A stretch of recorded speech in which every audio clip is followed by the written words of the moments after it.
Hello, I'm the Nostalgia Critic guy. Remember it so you don't have to. Halloween is a creepy and subtle classic beloved by everyone, which naturally means it should be remade. By this guy. Because he really looks like a dude who understands subtlety.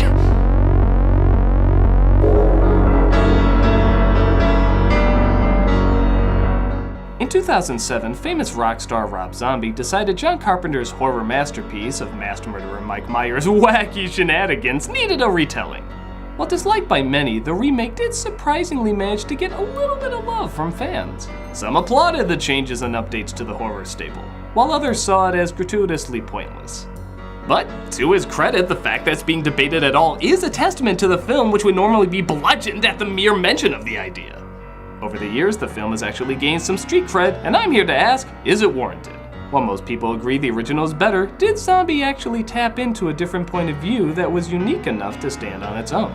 Did it create a version that actually does have a purpose for existing? Well, I'm here to find out. Let's give this movie a stabbing chance with the remake of Halloween.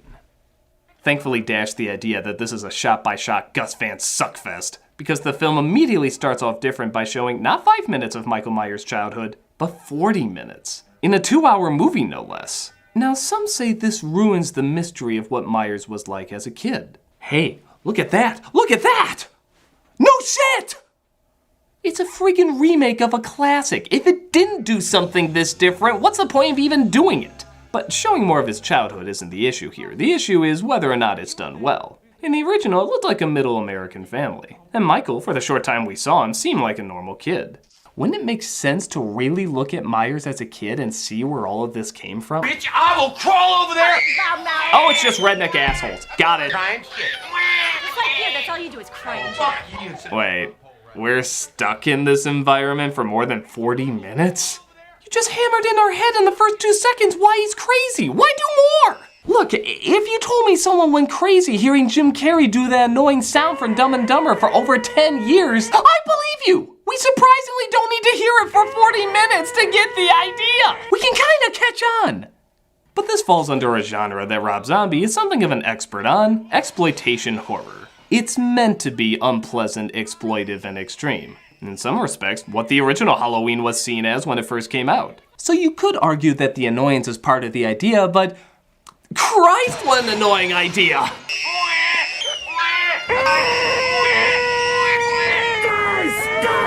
Guys! So Michael spends most of his time hurting things, screaming, and getting in pointless fights. Which is surprising he doesn't get along with people, seeing how every character in this movie is hurting things, screaming, and getting into pointless fights. Hey! Tough guy! Shut up! What the hell is going on here? Fuck you. What did you say, sir? Fuck you. Mr. Principal? His mother is called into, what else? Scream and yell.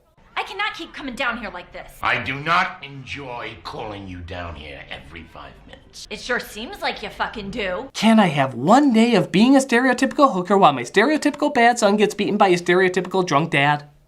But groovy Dr. Loomis, played by Malcolm McDowell, is a child psychiatrist who noticed Michael's furry friends don't like playing with him very much. Oh, God. Typically the thrill of causing pain to smaller creatures, it's often an early warning sign. Early warning sign for what? Lady, what answer wouldn't be alarming? And then, this plays for some reason. What do you mean problems? What is this? He's a very disturbed young man. I love the look on Myers' face, like, why is that playing now? Do we do anything to cue it? Oh my god, I must be in the wrong scene. I better run to where the music makes sense. Nope, doesn't make sense out here, it's just a kid walking. Didn't this theme used to be a big deal, like they played over major moments? Okay, it's dying down now. I guess it wasn't meant to be played over anything big. Rather before something big. You go back and read your How to Use Halloween theme manual. He beats the crap out of one of the kids that made fun of him, and he returns home to watch better horror movies. Sweetie, look at me. I know things have been bad, but tomorrow we start to make everything better, okay? I'll start by taking one step away from the camera, but not two. One step at a time. His sister doesn't take him trick-or-treating, though, because she's too busy making love to her boyfriend, who... Ah! Where's William Shatner masks? Take that stupid thing off. Oh, come on, babe. I want to do it with the mask on. Kid, how old are you? You're so bored with sex you need to spice it up already? Follow-up question. This is spicing it up? Myers decides he wants to spice things up too as he duct tapes his dad and kills him. Nothing particularly motivates him to do it, he just decides, why not now? And for no additional motivation, let's throw the sister in there too. The mother comes home and finds that Michael is actually a pretty good babysitter, just not a good father, sister, or boyfriend sitter. Maybe I'll give that psychiatry thing a try. You remember nothing about getting a knife? I didn't do that. Oh, okay. I have to admit, there is something funny about him killing his family and then lying about it exactly how a little kid lies. But you were covered in blood. Whose blood was it? Don't believe the fake news. Both sides are to blame.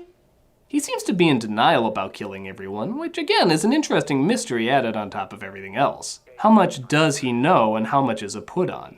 Just go home. Afraid you can't go home. Why? Because you've done terrible things.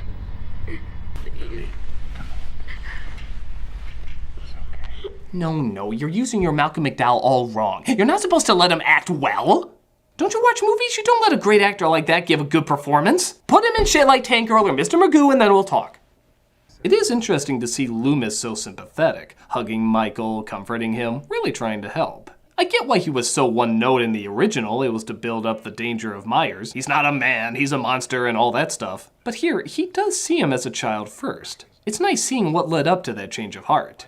Stuff like this probably had something to do with it. What happened? What happened? Myers seems too dangerous and unpredictable, even leading to his mother committing suicide. So he's locked away for years and clearly has been eating his Wheaties.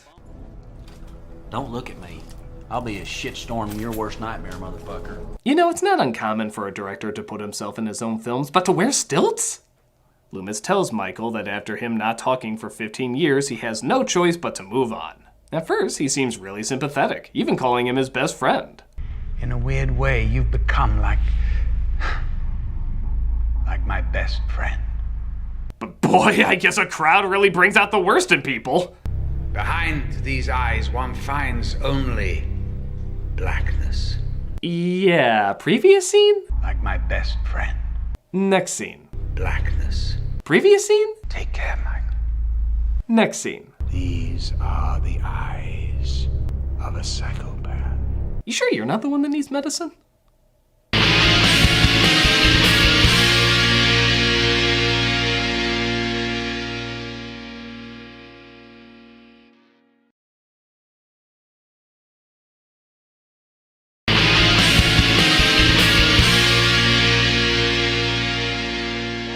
Caretakers brings Chester a bum in to have his way with one of the inmates. And they have the brilliant idea of bringing her into a cell with a gigantic homicidal maniac.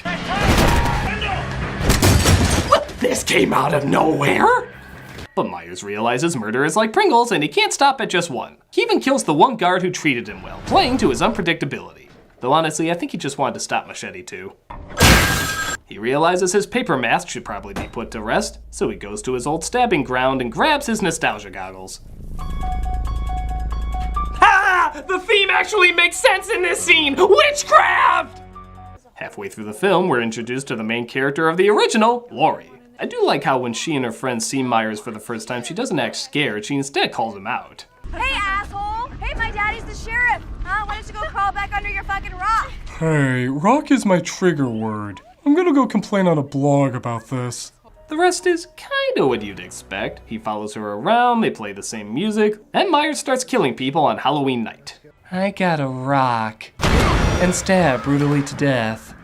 Even when he sneaks into other people's houses. I like the fact that he won't kill someone based on their taste in movies. You know what? It's a good film. John Carpenter's is good too, but you'll appreciate the classics. Liv? I do also like that Myers sneaks up so well that half the time you don't even notice him. For such an over-the-top film, little touches like that are pretty cool. But don't worry, it doesn't get too subtle. Chucky from Child's Play shares a scene with Alex from A Clockwork Orange. I've never seen two people not trying to be the monster still come across as the monsters. You have created quite the masterpiece of a monster off the blood of this town. I know it's in my bones, Sheriff. Then you must promise that you will play it razor, and I mean razor straight with me. These two could do a Christmas show and it'd still be terrifying. In a clever combination of Halloween 1 and 2, Loomis reveals that Myers is after his baby sister, Laurie, who we don't want to see die because she's the closest thing to a decent human being in this film. Look at this, Mom. Laurie! I said almost.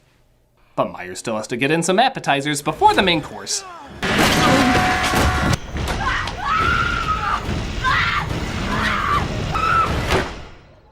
And we never know what happened to her. Or this happens to her. We just like holding shots on doors. But fear not, there's even more confusing choices. Listen to Laurie's very bizarre, dare I say, ridiculously forced backstory after her mom committed suicide. And I see this beautiful, innocent baby sitting in this bloody mess. I omit her from the report. I drive her to another town and drop her off at the nearest emergency room. As sheriffs do! Christ, his manipulation of Theoden wasn't this crazy. To serve and do whatever the hell you want, I guess. Myers finally comes face to face with her, so probably best to have everything on close-up and shaking.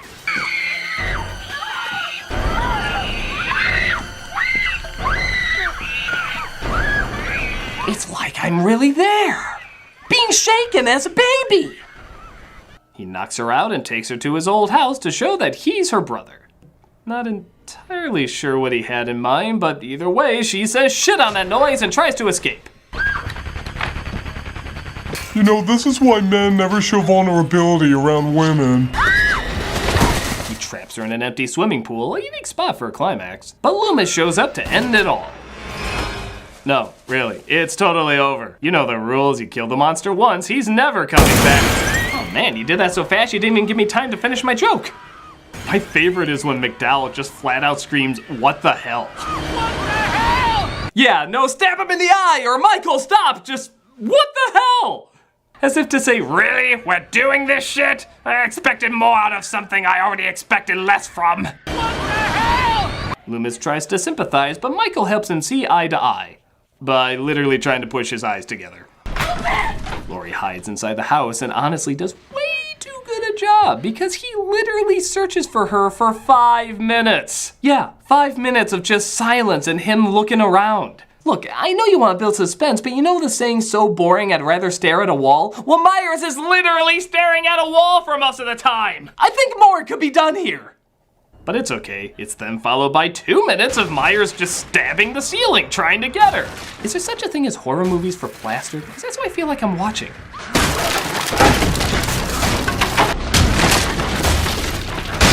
Let me guess, he's gonna hit the ceiling. I'm a wizard! And what's his great final plan to finish her off? He just runs towards her. And she's like, dumbass, I got a gun. She shoots him, she screams, and that's it. Halloween! So, this clearly isn't as good as the original, but I will give it this. It is the second best Michael Myers Halloween movie. But that's coming from a series that has this. Trick or treat, motherfucker. So take it for what it's worth. I know it's different, a little clumsy, and arguably unnecessary, but in a strange way, I think it would work less if Zombie didn't direct it. The shocksploitation style has never been my thing, but it is a style that can be done good or bad. This does it good, but not great. It is a different direction, and sometimes it does tie into the traditional Halloween callbacks. It's kind of like Halloween, but in an alternate universe. The best stuff is in the mental hospital, and seeing him grow up did make me look at the killings in kind of a different way. It made me wonder what was going on in his mind when he was murdering them, while in the original you're more concerned about Laurie surviving. It's hit and miss, I suppose, but honestly for a remake of one of the most famous horror films of all time, hit and miss is pretty impressive. It's strange and doesn't always work, but the stuff that does is kind of interesting. Take a look and see for yourself. I'm the Nostalgia Critic guy, remember it so you don't have to.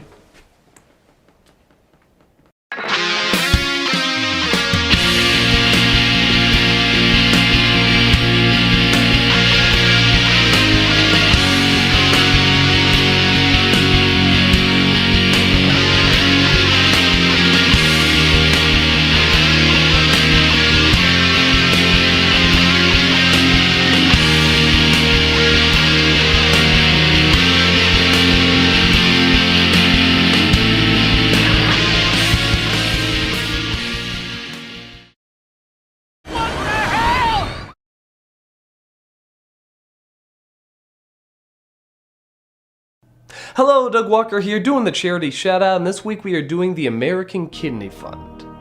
This is the nation's leading nonprofit working on behalf of the 30 million Americans with kidney disease. Their mission is to help people fight kidney disease and live healthier lives, and they fulfill that mission by providing a complete spectrum of programs and services, including prevention activities, top-rated health educational resources, and direct financial assistance. They invest in clinical research to improve outcomes for kidney patients, and they fight tirelessly on Capitol Hill for legislation and policy supporting the issues that are important to the people they serve.